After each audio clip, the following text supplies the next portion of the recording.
¿Qué tal? Muy buenas tardes, tengan todos el día de hoy. Nos da mucho gusto compartir con ustedes la información que hemos preparado. El día de hoy arrancamos con un tema que les va a llamar mucho la atención. En estos últimos días, tanto en programas de radio, congresos, algunos influencers hablan mucho del tema de la proteína, de los aminoácidos, qué papel tienen para el ser humano dentro de una dieta, para bajar de peso, para la salud, para el bienestar. Sabemos que estos bloques son parte fundamental de nuestra nutrición, pero ¿qué tanto ayudan? ¿Qué tanto tienen un impacto positivo? ¿O qué tanto es verdad lo que se dice mucho en los podcasts o en algunos influencers, algunos nutricionistas, algunos médicos? Para nosotros el día de hoy, el hecho de que tengamos que explicarles a ustedes como tema fundamental y como una primicia para ustedes, vamos a basarnos no solamente en la medicina basada en evidencia, sino en las investigaciones que comúnmente hace el doctor Dismar. Y para eso el día de hoy el doctor nos va a dar sus apuntes, sus investigaciones, su experiencia con proteínas, con aminoácidos, y eso nos va a dar un enfoque no solamente científico, sino práctico, no solamente quizá como para una dieta o como un apunte nutricional, sino hasta también para mejorar nuestro rendimiento físico y hasta, ¿por qué no?, mejorar nuestra figura física para aquellos que hacen ejercicio. Bienvenido, doctor Bismar. Buenas tardes, buenas noches. ¿Cómo estás? Buenas tardes, buenas noches para todos y gracias Fermín de nuevo por este encuentro de un tema tan importante, interesante, como sí lo dijo Fermín, que es el consumo de suplementos de proteína con toda la clasificación que tienen dentro de este grupo y, y cómo lo podemos utilizar en el campo de la medicina, en el campo deportivo, en el campo de la nutrición y en el campo de la parte estética y desarrollo corporal. Correcto, muy bien, doctor. Fíjate, doctor, bueno, en estos días estuvimos en un congreso que tenía que ver mucho con terreno biológico, que tiene que ver mucho con las células, que tiene que ver con algunos peles de testosterona. Yo te quiero preguntar, doctor, específicamente, cuando nosotros consumimos proteína de origen animal, para empezar, porque hay dos tipos de proteína que se comercializan en el mercado: proteínas biológicas de alto valor proteico, aminoácidos de origen animal, y hay proteínas de origen orgánico, llamémosle vegetal. ¿Estamos de acuerdo?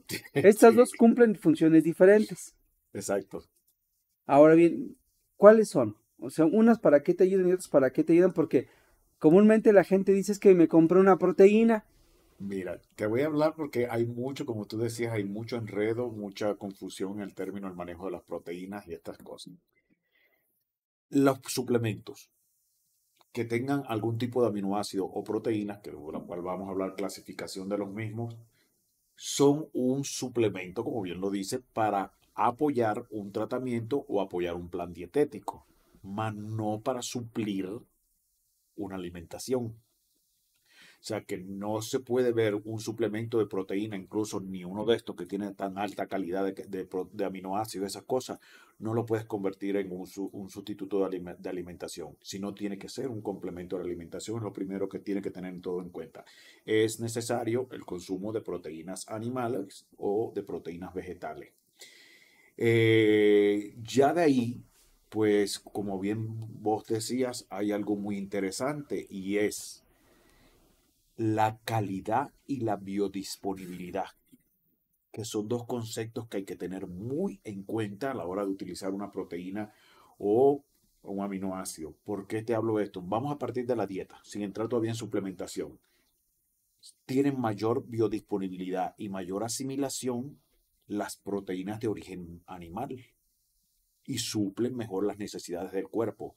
Las proteínas de origen vegetal no tienen tanta biodisponibilidad. O incluso vamos a ver algo muy interesante en esto.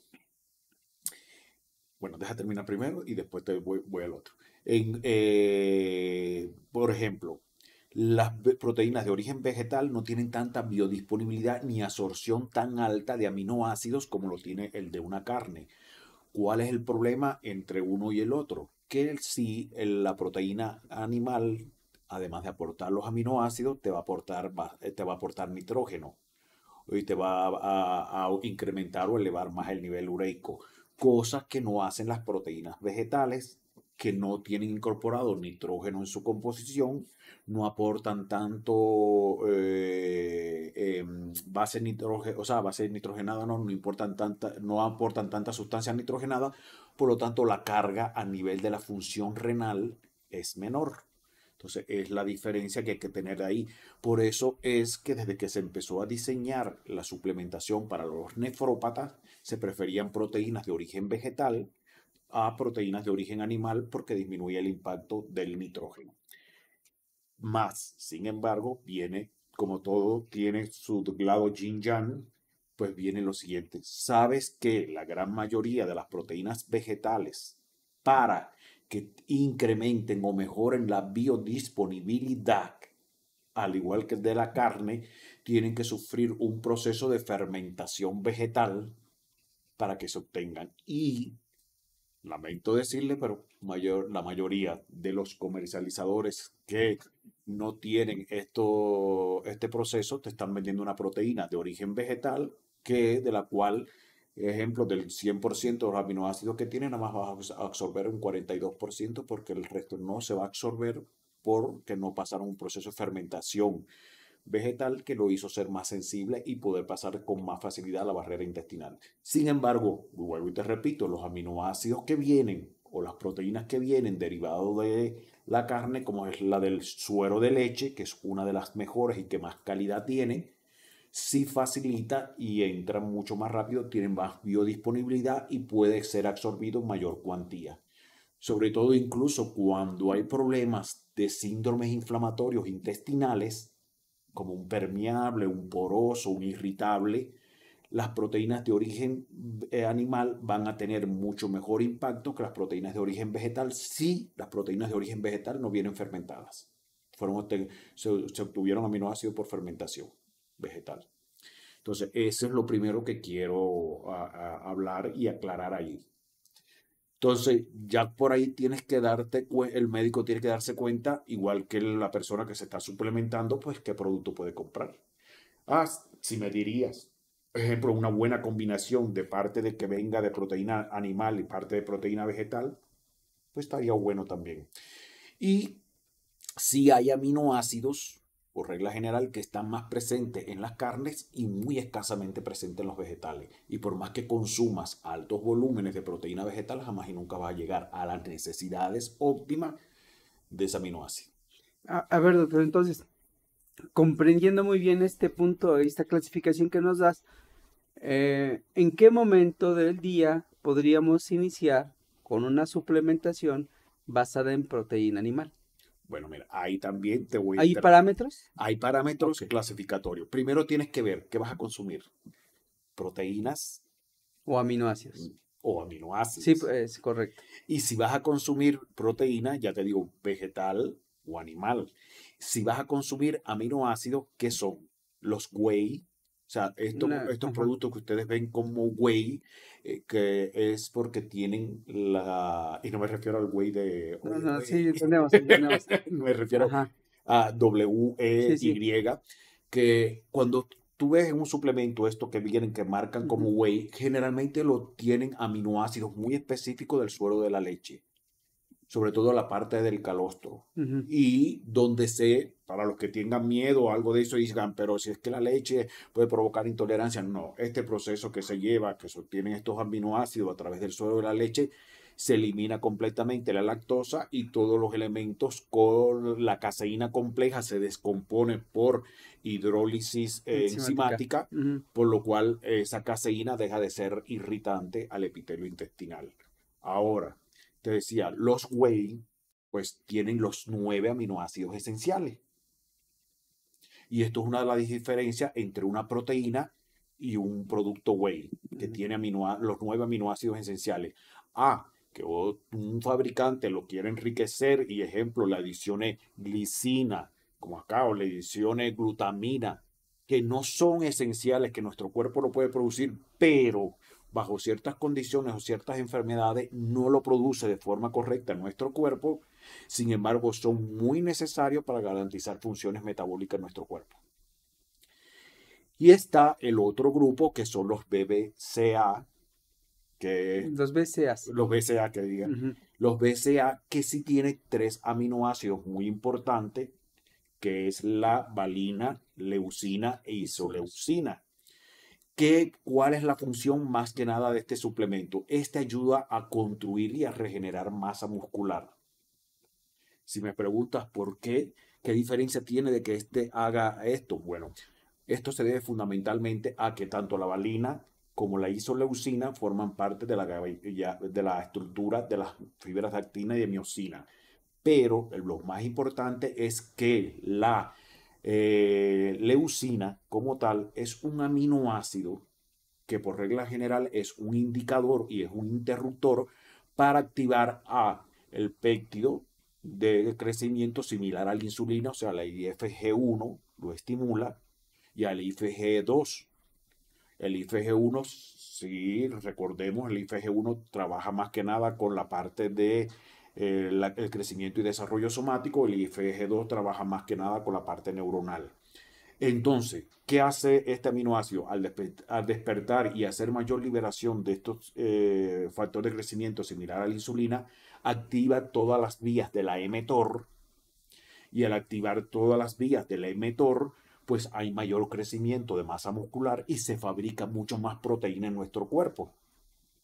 De allí que por eso muchos, sobre todo las personas que hacen culturismo, fisicoculturismo, o se dedican Trabajo en pesa. sí, a construir un cuerpo Ujú. bien armónico, lo utilicen para aumentar la masa muscular y poderla mantener.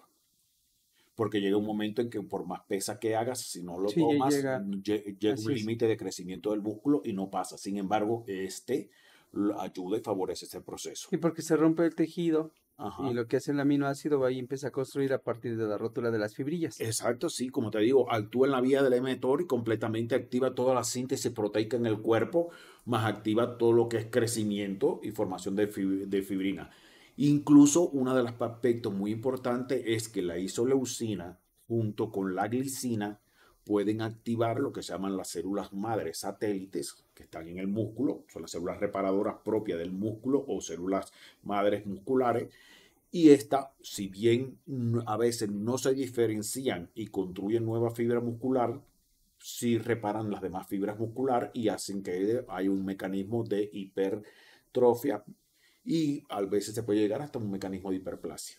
Doctor, bueno, entrando en materia de explicación en el área de la salud, ¿en qué nos empieza a favorecer cuando consumimos proteína en suplemento?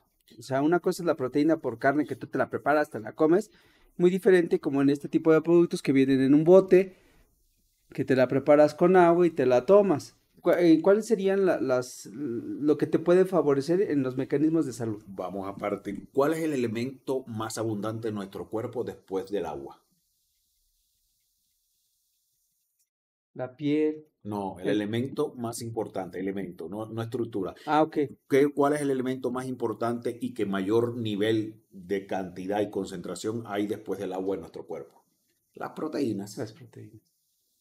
Entonces, si nuestro cuerpo está formado mayoritariamente por proteínas, que hay hidratos de carbono, que hay Ujú, vitaminas, que hay minerales, que hay lo demás, pero todo está formado por por proteínas. proteínas. Las enzimas Es- son proteínas. Todas las funciones, tanto anabólica como catabólica, que haga una célula, está tienen que ver regido por con enzimas en proteínas. proteínas. Si se replica el ADN o se controla el ADN o hay transcripción, ¿quién los hace? Enzimas. ¿Quiénes son? Proteínas. Proteínas. Si hay transportadores para todo el resto del cuerpo que tienen que Tiene llevar que ver con, sustancias, así es, ¿quiénes son? las proteínas. Proteínas. Entonces, de ahí que te das cuenta que la proteína debe ser la base fundamental que tiene la alimentación de un ser humano. De hecho, si vas a ver la dieta paleolítica, y recuerden esto, la dieta paleolítica, nosotros no éramos un grupo vegetariano, nosotros éramos un grupo mayoritariamente sí comíamos tubérculos, comíamos frutas, a veces cuando se encontraban, porque acuérdense que era donde se encontraban la fruta y los periodos de fruta, semillas, pero mayoritariamente vivíamos de la casa, Sí, comiendo la carne. carne. Entonces, hoy por hoy se quiere satanizar la carne, se quiere poner en lo malo. Yo sé que a los animales, uno, pueden estar estresados, le meten hormonas, todo lo que sabemos, todo eso que puede pasar con las carnes. Pero si uno puede tener su carne orgánica o bien cuidada o hacerla, pues mucho mejor. Pero de todas maneras, como te digo, necesitamos mayor cantidad de De alimentos, de ingesta. proteínas en Ujú. nuestro cuerpo. Ahora, voy a responder con todo esto a tu pregunta. Las proteínas, entonces, estas formas de suplemento, como bien tienes acá, pues ¿cómo se debería de verdad recomendar y cómo lo recomienda la... Hay dos grupos, el que no hace ejercicio, Ajá, ¿estás de acuerdo? Y la persona que no hace ejercicio, que puede tomarla también. Porque muchos tienen la idea de que las proteínas de alto valor biológico como estas solamente son para aquellos que hacen ejercicio. Y no es así. exacto. Mira, eso que acabas de decir es muy importante y te voy a decir por qué. Tú puedes que no hagas ejercicio porque no tienes tiempo para hacerlo, pero a partir de tus 35 años tu cuerpo entra en un proceso de sarcopenia. ¿Es correcto? Entonces, una de las La formas pérdida de masa de muscular. evitar, o sea, Ujú. sarcopenia, pérdida de masa muscular, una de las formas para evitar esa pérdida progresiva de la masa muscular es tomando suplementación de proteica. Una, porque las proteínas inducen a fabricación y formación de nueva proteína y como te comentaba ahorita, si sobre todo está presente un aminoácido muy fuerte que es Lucina. la leucina va a activar la vía del emetor y la vía del emetor va a terminar fabricando masa muscular. Claro, no voluminosa y bien marcada como un fisicoculturista o como alguien que haga Sí, porque a ejercicio, veces te inflamas. pero sí Ujú. previene que haya sarcopenia. Y ejemplo, esto se puede utilizar en personas a partir de los 35 años, tanto mujeres como hombres, se puede utilizar en adultos mayores, Así es es. súper Un recomendadísimo un suplemento de proteína en un paciente adulto geriátrico. mayor, exacto. Para mí tiene que siempre estar presente y sobre todo las mujeres embarazadas. Una de las cosas interesantes, incluso que estábamos debatiendo, es cómo, o sea, este hecho que mucha gente dice, es que esta muchacha tenía un buen cuerpo, Mm, cinturita, cadera, tenía esto, se embarazó 2 veces y ya ahora es, ya como decir, la fisonomía cambió. ahora es un tanque de guerra. O perdió masa muscular, Ajá. ahora ya no tiene figura, Pero ya aquella cinturita con aquellas caderas desaparecieron. tiene más materia adiposa. Exacto, ¿a qué se debe esto? Fundamentalmente acuérdense que el feto demanda mucha cantidad de proteínas para crecer y construirse. La placenta para fabricar todo el hecho de péptidos que libera, que tanto se utiliza en la terapia histoplacentaria, para fabricar todos esos péptidos necesita mucha proteína. ¿A quién se lo va a quitar? A la madre. ¿Dónde está el almacén de proteína de la madre? El músculo. Entonces, por eso la mayoría de las mujeres, la mayoría no, todas las mujeres embarazadas terminan con un cierto, si no consumen proteínas extras en suplementos, terminan con un grado mayor o menor de sarcopenia o Y de osteopenia, por también pérdida de la claro, matriz de la zona. Y terminan también con un envejecimiento de la piel porque al colágeno le estás es quitando correcto, así proteína, es. o sea, al colágeno, al fibroblasto le estás quitando proteína para que fabrique todos los tipos de colágeno, todos los tipos de elastina, todas las fibronectinas, todas las conexinas que necesita la piel para mantenerse. Y es que a Es, mayor materia adiposa, menor cantidad de músculo. exacto. Por eso sí es. Vamos a hablar de un punto que tocas aquí, doctor. ¿Hay una norma, una regla que pueda decirse específicamente para una mujer embarazada cuántos gramos de proteína debe de tomar por día, que se maneja una regla por peso? Sí, ejemplo, lo que se recomienda para las personas que no tienen actividad física o están normal, entre 0,6 a 1,2 gramos por kilogramo de peso al Pero día. hablando de una mujer embarazada, No, eso es lo normal no para todo normal, el pero mundo. ok, Ya a una embarazada esto se incrementaría y estaríamos hablando de 1,6 a 1 a o 2 a gramos 2. Y ya una persona por cada kilo de peso. por cada kilo de peso. Y ya una persona que si hace ejercicio o que tiene un trabajo desgastante, como decir un constructor, un cargador, una persona que camine mucho, que tenga que hacer, esta persona entre 1,8 a 2,2 y hay quien dice que hasta O sea, 2,6 ujú, gramos por cada kilogramo. kilo de peso. Sí. O sea que si una Ahora, mujer, perdón, llegara a pesar 55 kilos y ujú, y su consumo tendría que ser lo máximo en proteína, ¿cuánto mencionaste? la mujer pues, Embarazada. embarazada estaría entre el 1,6 ¿6? a la 1,8 o hasta 2. Pensemos, sí, o sea, si pesa 55 kilos en una etapa de embarazo tendría que consumir casi 110 gramos por Y día. sobre todo, cuando es la mayor demanda, el primero y el segundo trimestre. Ya el tercer trimestre no hay tanta demanda, aunque sí, continúa porque tiene que fabricar la leche, tiene que fabricar todas las reservas del calostro, tiene que mantener el correcto el sistema inmune. Entonces, pero la mayor fuente o la mayor carga sí debería ser durante el primer trimestre y segundo trimestre del embarazo. Queriendo decir entonces que dentro de su alimentación no va a alcanzar su ingesta de carne Ujú. cuando la que la prepara. A lo mucho estaría recibiendo, ¿qué te gusta? 60 gramos. Exacto, Y es cuando podría entrar la proteína hidrolizada exacto. para hacer un complemento de lo que le hace falta en su nutrición diaria. Y es como yo digo, esa proteína que va a entrar como suplemento no debe ser combinada con alimento. O sea, debe de ser antes de su alimento. Por Debe decir, en ser un como, desayuno. como una especie de colación. Ajá. O sea, la paciente desayuna 8 de la mañana, por ejemplo, o 7 de la mañana, desayuna, 10, 11 y media de la mañana hace una colación, come a las 2, Su 4, colación está hablando de la proteína. sí, 4 o 5 de la tarde hace una colación de nuevo de la Mm. proteína y cena 6 o 7 de la noche.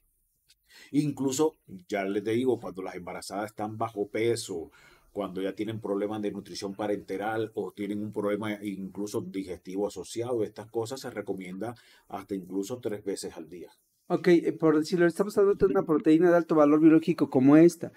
¿Sí? Pero tú sabes que una mujer embarazada hay ciertos procesos quizá a nivel gastrointestinal o a nivel microbioma, ahí se le pudiera agregar una glutamina. No, de hecho, O mira, sea, aparte de la proteína normal. la glutamina, como yo te digo, y qué bueno que tocaste este tema, la glutamina no pertenece a los 9 aminoácidos Ah, es esenciales. correcto. Ujú.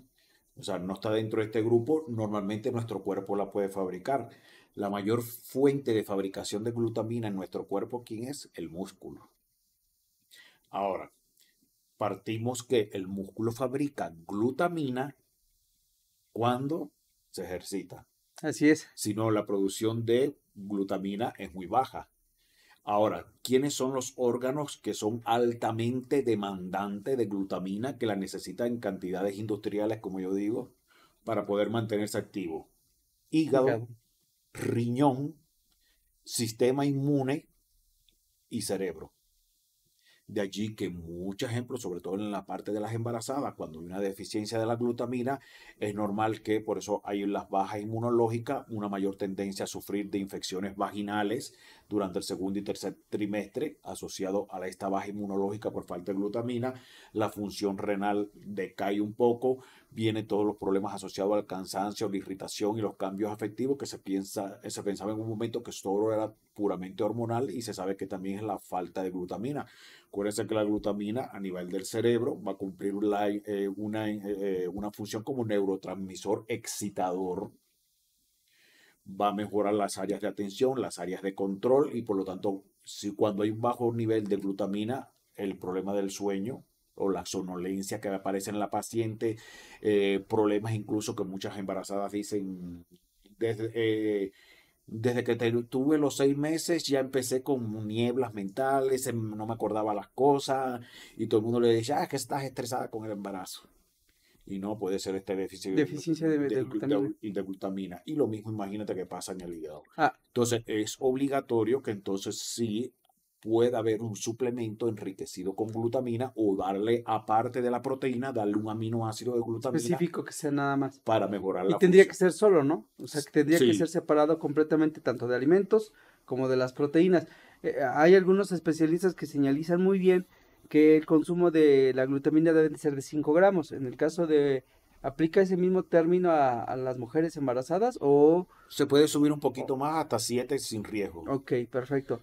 Pero sí también te digo, hay que manejarla con cuidado porque si la paciente está muy ansiosa, muy excitada, muy nerviosa, el exceso de glutamina, como es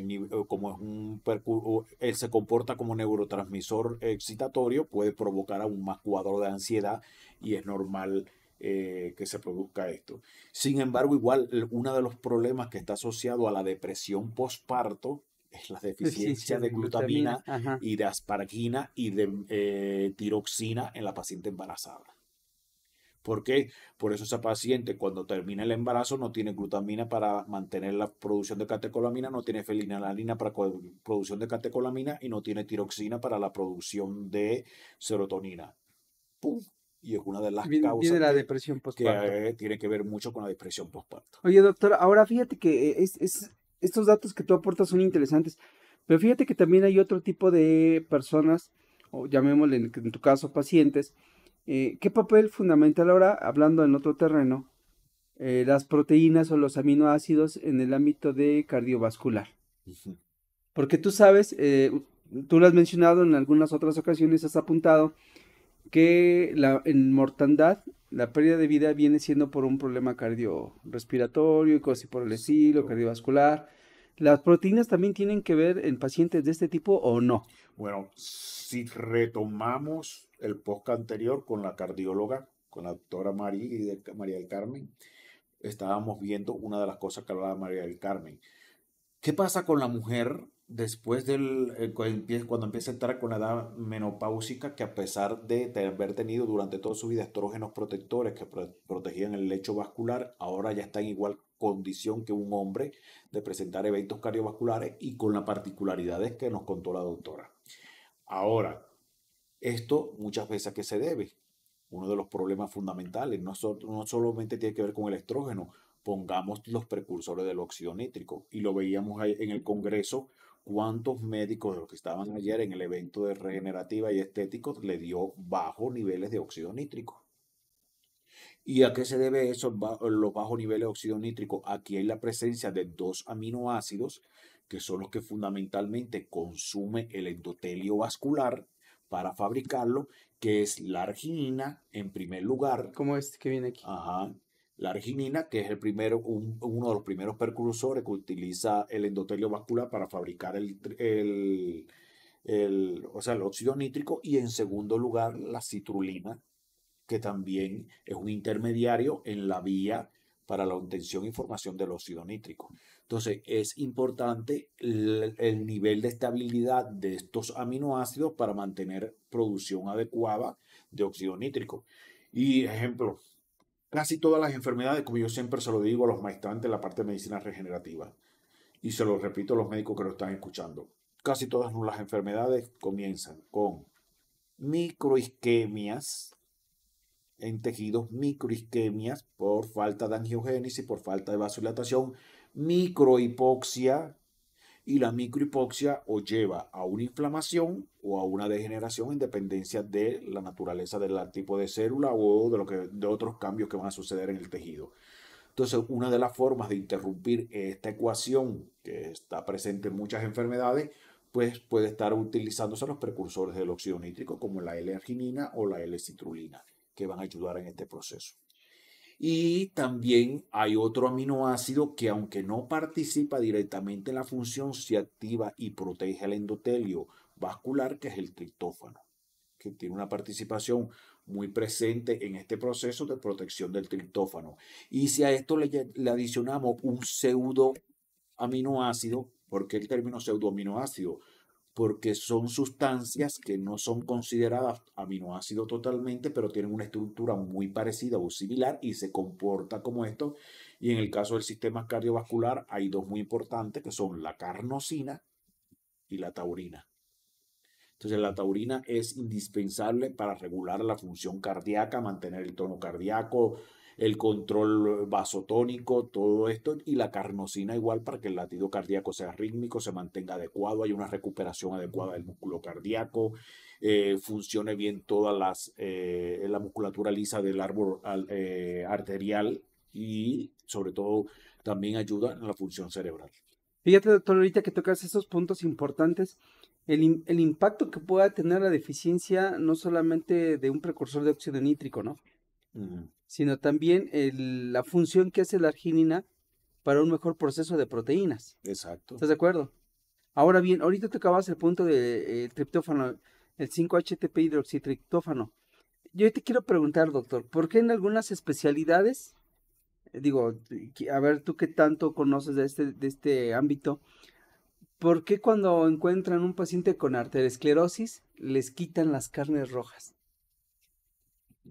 ¿Por Bueno, qué le dicen no consuma carnes rojas? ¿Eso, bueno, eso es mito, verdad? ¿O qué pasa ahí, doctor?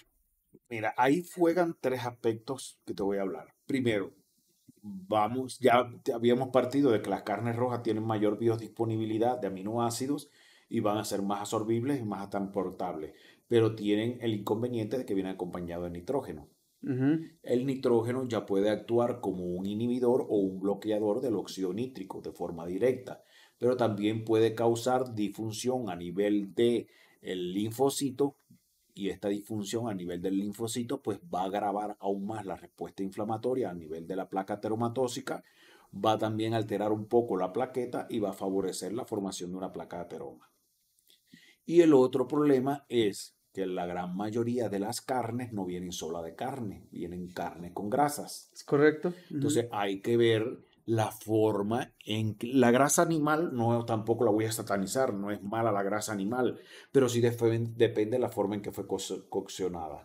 Pero también tiene mucho que ver, doctor, con qué complementes tu carne. Exacto, pero bueno, vamos a partir todavía aquí. Depende de la cocción de esa grasa. O Si fue sea, cocción, ¿a qué te refieres?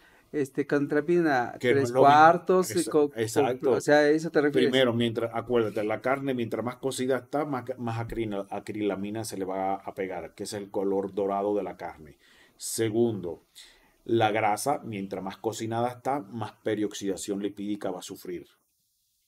Y tercero, no es lo mismo que yo cosa la carne a fuego como una parrillada, a que yo lo cocine al vapor o la cocine o la fría. Ejemplo, una frita, pues ya sabemos que es pura grasa dañina, oxidada, va a incrementar los niveles de LDL oxidado, va a producir alteraciones a nivel intestinal y demás.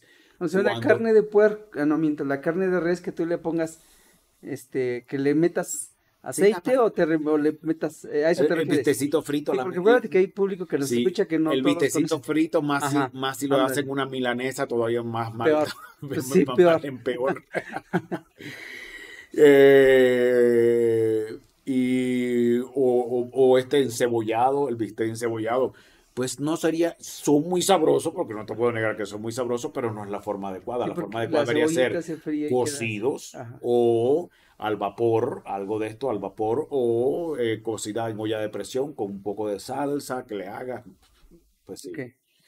Pero entonces esto sí, ya te digo, este nivel de peroxidación lipídica que tiene esta grasa, pues lo que va a agravar y va a favorecer que el problema de la arteriosclerosis se incremente o se incrementen los problemas degenerativos. Pero no es porque la carne sea como tal directamente dañina, porque Sí, la carne es nuestra mayor fuente de alimento para la especie humana. Quien diga lo contrario, esos que digan que somos frugívoros, que somos omnívoros, bueno, somos omnívoros por aprendizaje, pero nuestra naturaleza es que el Homo sapiens era una especie casi prácticamente carnívora, que se volvió omnívora incorporando frutas, incorporando semillas y tubérculos. ok. Y es que esto me lleva a la siguiente pregunta, doctor. Fíjate, y disculpa que te interrumpa, A si ver, tú ves todas las civilizaciones antiguas, ¿cómo eran todas? así, es correcto. Cazadores, recolectores, no eran agricultores. La agricultura es un proceso de la especie humana de hace 2 milenios para acá.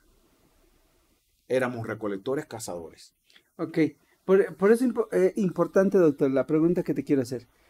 En cuestión de nutrición y salud metabólica. ¿Cómo se relacionan los aminoácidos y proteínas con la regulación del azúcar en sangre?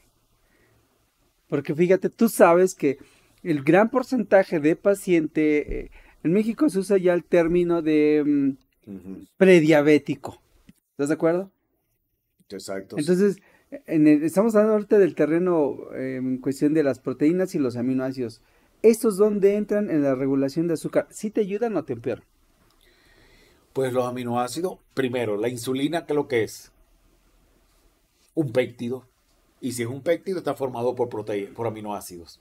Entonces, si no hay una adecuada fuente de aminoácidos y proteínas, no se fabrica una insulina correcta. Segundo problema, ¿dónde se pega la insulina?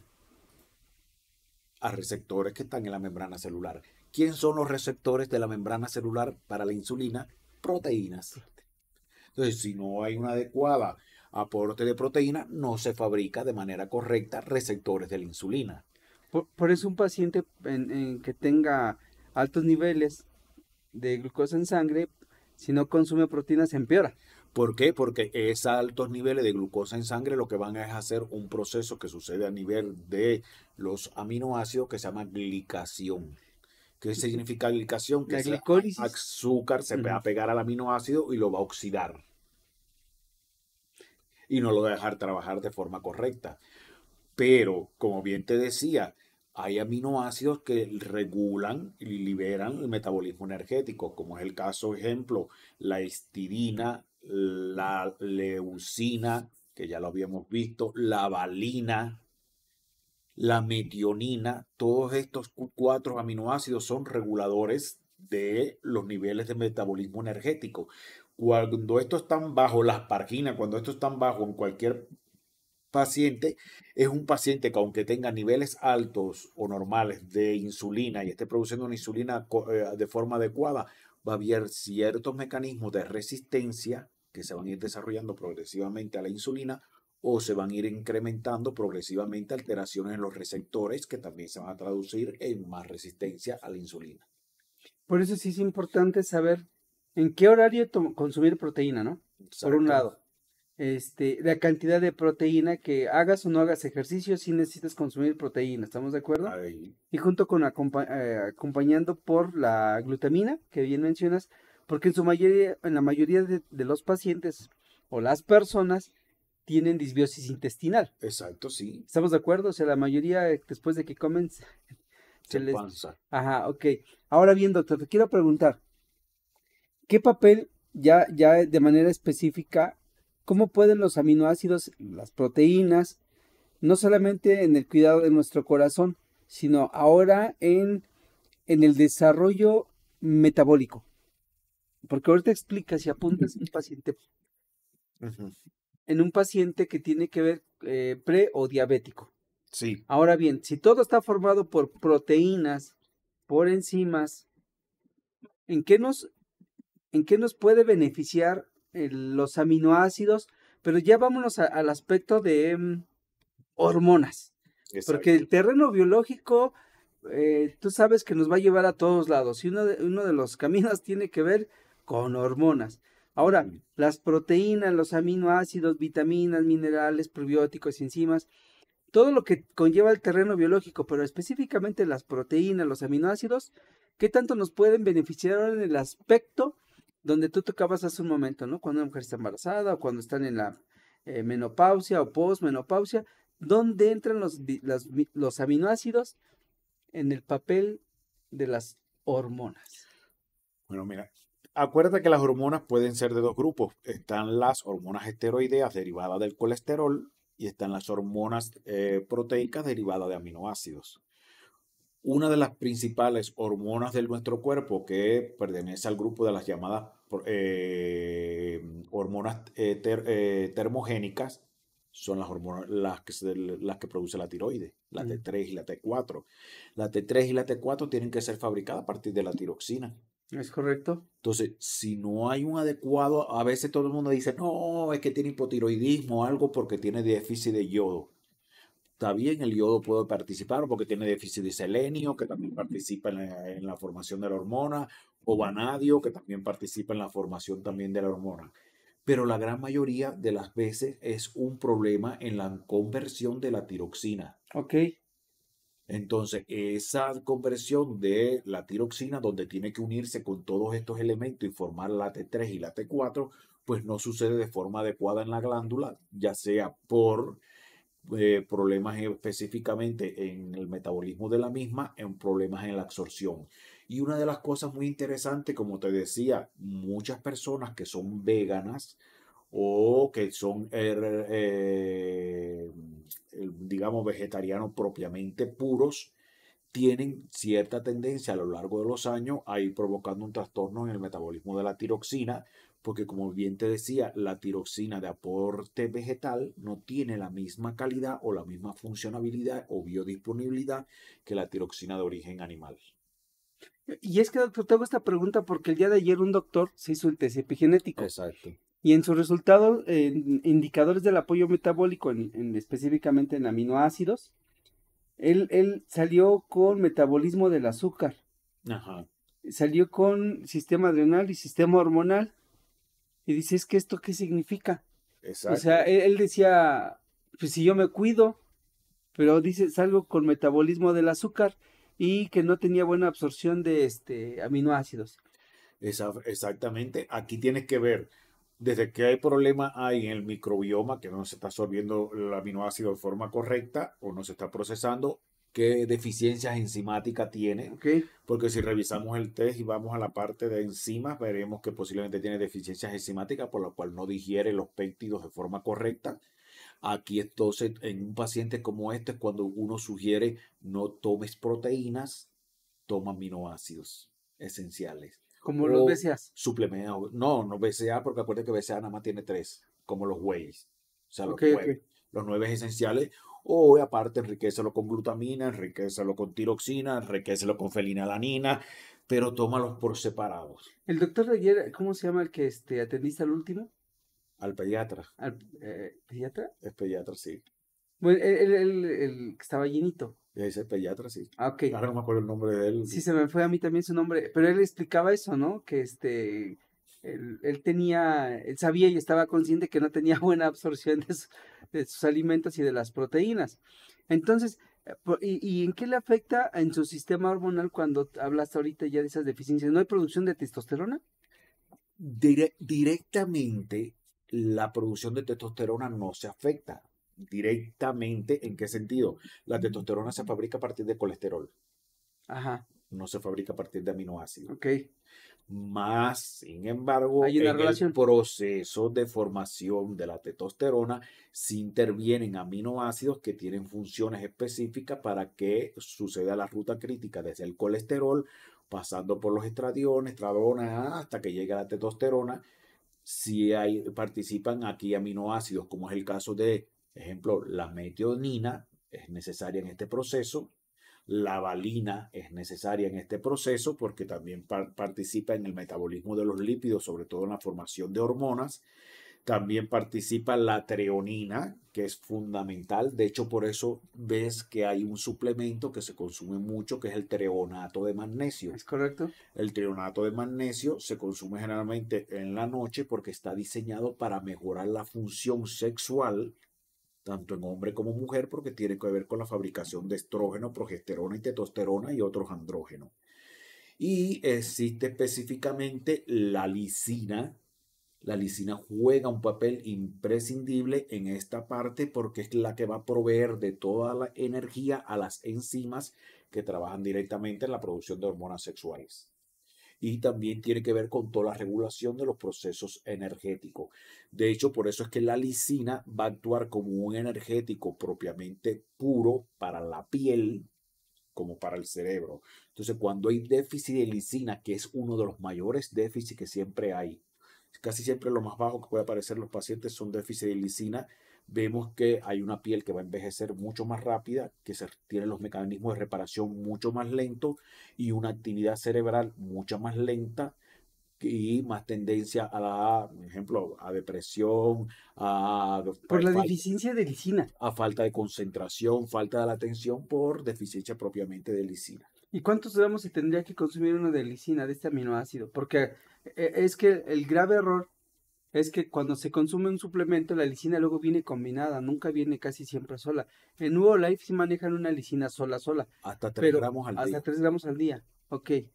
Hay quienes recomiendan 5.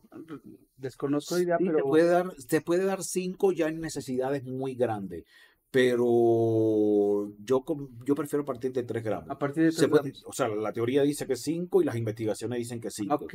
pero yo prefiero, ejemplo, De menos a más. yo prefiero dar 2 cápsulas de 500 en ayunas, dos Ok. cápsulas de 500 a media tarde y 2 cápsulas de 500 antes de ir a dormir.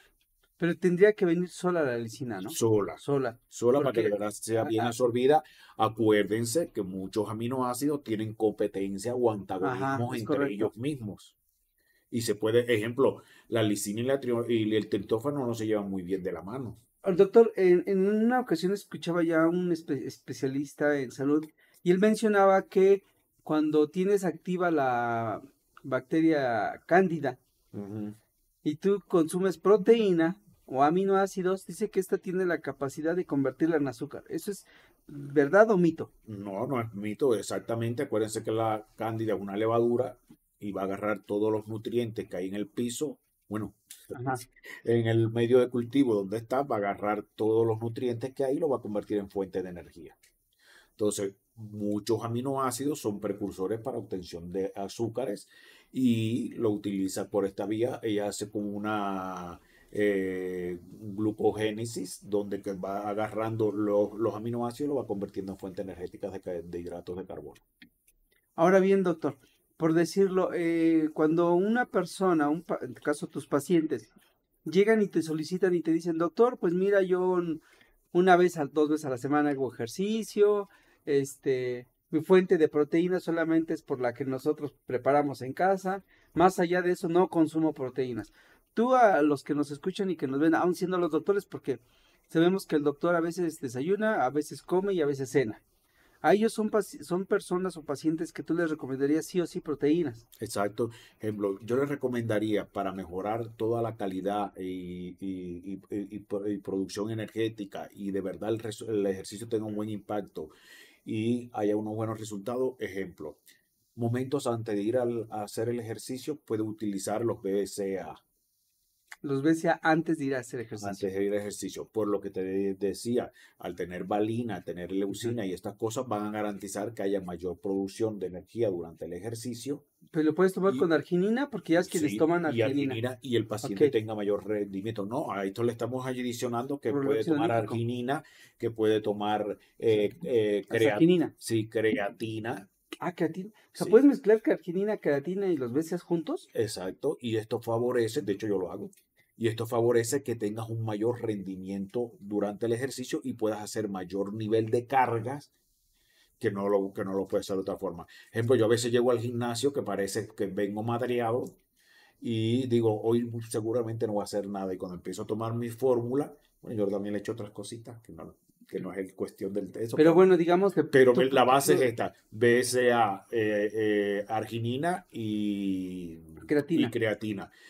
Y a veces hago que yo mismo me quedo sorprendido del peso que he levantado o la cantidad de repeticiones que he hecho con el mismo peso que cuando he tomado esta suplementación. Igual, una vez que uno ha terminado de hacer ejercicio, se recomienda entonces que si Una utilices, proteína de ese tipo. más que la proteína, utilices los whey. Ok.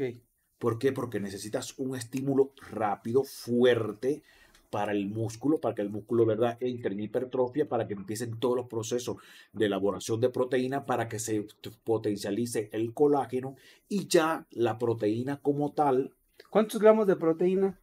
Ahí también se aplica la regla por cada kilo de esa es peso, la ¿no? fórmula, sí. Ok. Y ya después que ya el paciente terminó en el gimnasio, que se tomó su weight y estas cosas, puede ir para la casa y en lo que está preparando la comida o la cena, Hay quienes hablan entonces de 10 minutos a 30, ¿eso es sí, correcto? exacto. En 10 minutos o 20 minutos que está preparando la cena o está preparando la comida, depende de la Según hora que sea el hizo el caso. ejercicio, utiliza la fuente de proteína. Ahora, sí es muy importante, el paciente que hace ejercicio durante la mañana demanda mucho más necesidades proteicas y de whey's que los que lo hacen en la tarde. Sí, porque el día va a ser largo. O Una, sea, el día va a ser sí. largo y si no lo hace, va a producir una carencia de aminoácidos muy importante para fabricar todas las enzimas digestivas que van a necesitar durante el proceso, amilasa, lipasa, Mm, peptidasa y otras más. Va a necesitarlo para mantener las funciones hepáticas y para mantener las funciones cerebrales. Entonces, debe ser más alta la carga de los que hacen consumo o hacen ejercicio independientemente de la fórmula que hacen por la mañana a los que hacen por la tarde. ok, O interesante. incluso ya se dice que no se debería hacer ejercicio por la noche, pero Sí, sí, a falta de pan, como decimos en Cuba, a falta de pan casabe, o usted diría como los mexicanos, sí. a falta de pan tortilla, pues O lo sea, el mejor chiste es que hacer es ejercicio. hacer ejercicio. Sí, o sea, si no Aunque puedes en la sea en mañana, medio en la si no tarde, que puedes sea en la mañana en noche. la tarde, lo que sea en la Sí, noche. porque hay quienes pueden solamente. Y sí es importante, por eso esa base de la suplementación. Y igual, no hace ejercicio, pero es un paciente que tiene una enfermedad degenerativa, un paciente que tiene una baja inmunológica, es un paciente que tiene una enfermedad cardiovascular o una enfermedad respiratoria o una neurodegenerativa, y el incremento de utilización de los aminoácidos tiene que ser mucho más alto. Por ejemplo, mira, una cosa importante. Uno de los grandes problemas por lo que hay a veces hay deficiencia de albúmina o deficiencia de todas las hormonas transportadoras, y lo veíamos en el congreso del fin de semana, cuando la parte está de BioH que hablaban de todas las hormonas bioidénticas, y a veces, ¿por qué no se transportan las hormonas bioidénticas? Porque la proteína transportadora de hormonas sexuales está baja. Y muchas veces esta deficiencia de la proteína transportadora se debe a, o sea, cuando nuestro cuerpo fabrica la proteína, tiene un código que reconoce el sistema inmunológico, y por eso el sistema inmunológico reconoce esa proteína como nuestra y no la ataca. Y es que casi todas las proteínas humanas empiezan con el aminoácido L-metionina y cierran con el aminoácido L-metionina.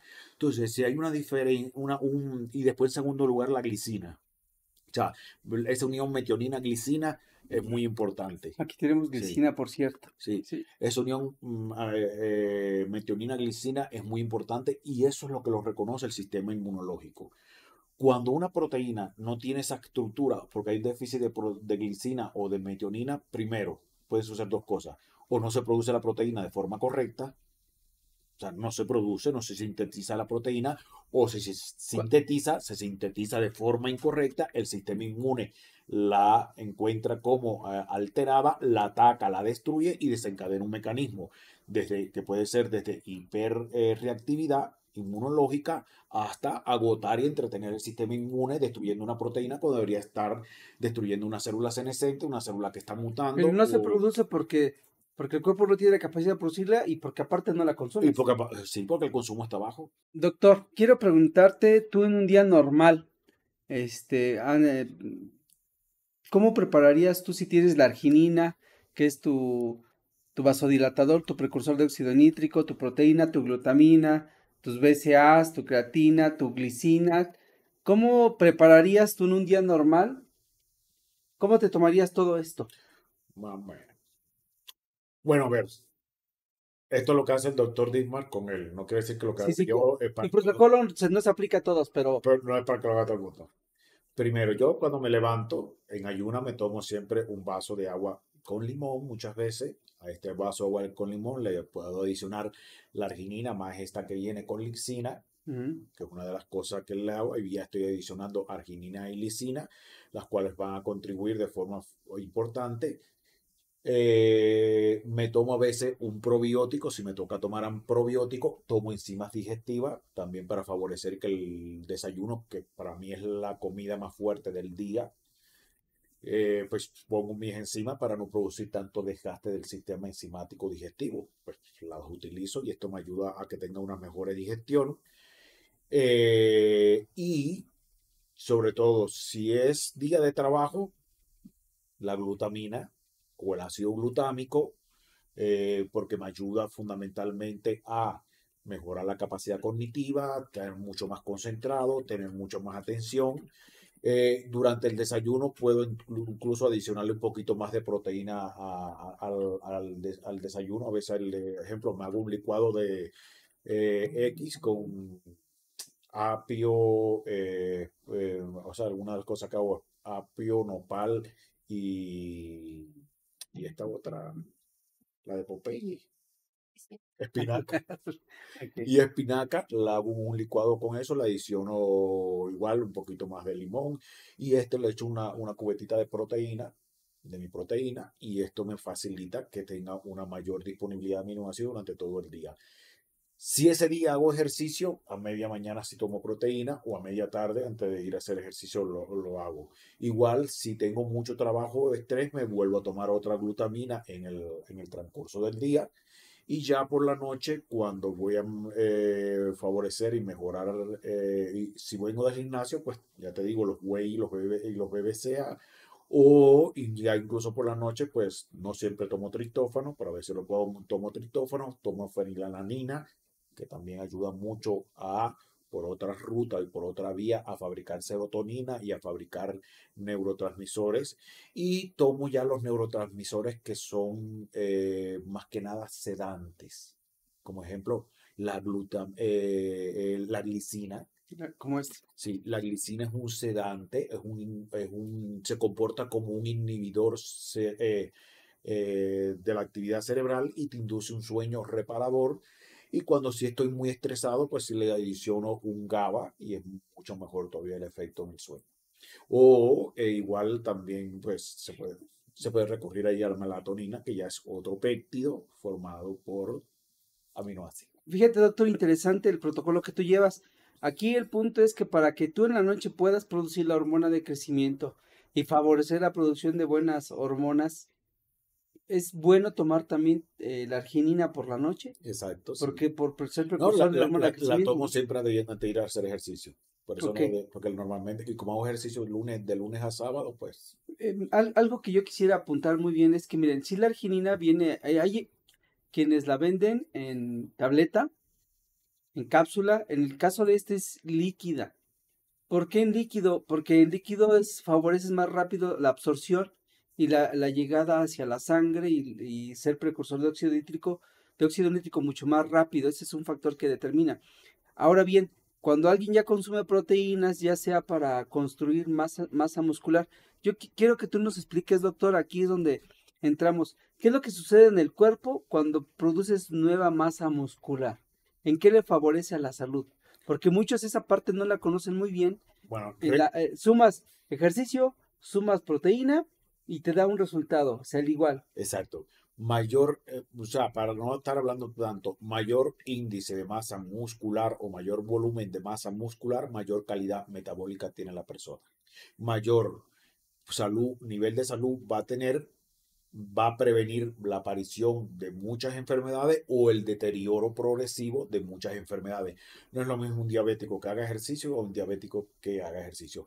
Hoy por hoy, ¿quién habla? Antes, ¿te acuerdas? El paciente con cáncer, todo el mundo lo mandaba a hacer reposo y estar tranquilo en la casa. Hoy por hoy, todos los protocolos del paciente con cáncer obligatoriamente llevan un sistema de ejercicio, porque se sabe que mejora la calidad metabólica del cuerpo, mejora toda la capacidad de fabricación del sistema inmune y mejora óptimamente toda la función del eje intestino-cerebro Ahí en el y del gimnasio, eje suprarrenal. fíjate que, que apuntas esto, hay un joven de casi 50 años, va al gimnasio junto con su servidor, es diabético y no parece ser diabético. De hecho, tiene un físico muy buenos brazos, el pecho, está bien estructurado físicamente y no se ve que sea una persona que tenga diabetes. Exacto, así es. Pues doctor, de verdad apreciamos mucho tu charla, tu investigación, tu experiencia y sabemos que la información en cuestiones para el médico que nos escucha, ya sea aquí en México o en otro país,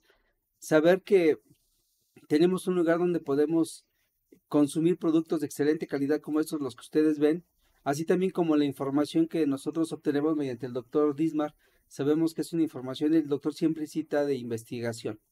Y en otros casos, pues por experiencia propia el doctor lo cita. ¿Algo más que quieras aterrizar, doctor, para despedirnos?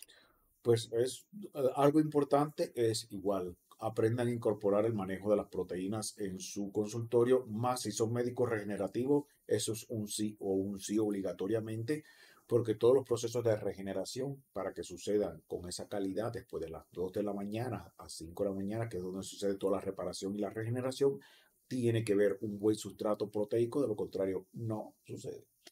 En otros podcasts el doctor Dismar menciona y apunta, el ejercicio no es cuestión de negociación, Es un sí, un sí. es un sí o un sí. Pero hoy aprendimos que ahora las proteínas no es cuestión de negociaciones, no es un sí o un sí. Pues si tienen alguna pregunta, alguna duda respecto a la referencia de algunos suplementos que nosotros tenemos aquí, se pueden comunicar a los números que siempre aparecen en pantalla con alguno de los contactos que ustedes ya tienen. Y esperamos verlos también en el curso congreso de allá en Ciudad de Guadalajara. También pueden solicitar la fecha, estaremos en Guadalajara con el doctor Dismar. ¿Ya tienes tu tema que vas a dar en Guadalajara?